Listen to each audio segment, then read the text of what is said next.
sunna ne ya ba wa amarya abu mai daɗi ta ci kafin nan za su yi sallah da shi da amarya raka'a biyu. Idan amarya tana haila ba za a yi sallan da ita ba, sai in ya idar sai ya kama goshinta nan zai kama yayi wannan addu'an, Allahumma inni as'aluka khairuha wa khairu ma jabalta alaihi wa a'udhu bika min sharri aw sharri ma jabalta alaihi.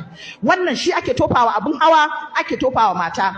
A lokacin zai tambaye ta, wannan shine amfanin auren mai ilimi. Duk iliminta ita a kasan shi take. Wannan ina jan kunnen iyaye maza da mata da muke cikin hall din nan, ba daidai bane idan za a yi aure a ɗauki yarinya mai ibada mai ilimi, a ce ɗan uwansu ne, a ɗauki yarinya a haɗa ta da namijin da bai san Allah da ma'aiki Rasulullahi sallallahu alaihi wasallam ba. Mace tana ƙarƙashin namiji ne da zai kontrolin ɗinta, ba kuɗi ake bi ba, mu ji tsoron Allah wallahi.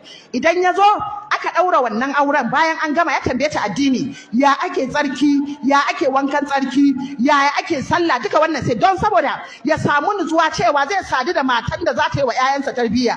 'Ya'yansa za su zauna a mahaifa mai tsafta da za ta ba wa 'ya'yansa tarbiyya. Wannan shine abin tambaya. Bayan nan ana ba wa mace abu mai daɗi ta ci. Yawanci Hausa Fulani mun saba da kaza. Haka ne ko? Hausa Fula ba laifi bane. Duk abin da ya fi shahara a wannan dangin, kamar ni kullum ina faɗa, mu 'yan Nasarawa State ne. Mu kazan ma ake ɗauka, ba a yanka ta, haka ake ɗaukanta a jefa ta a miyan wake. Haka ake jefa, kowa da al'adarsu. Kuma al'ada ne wanda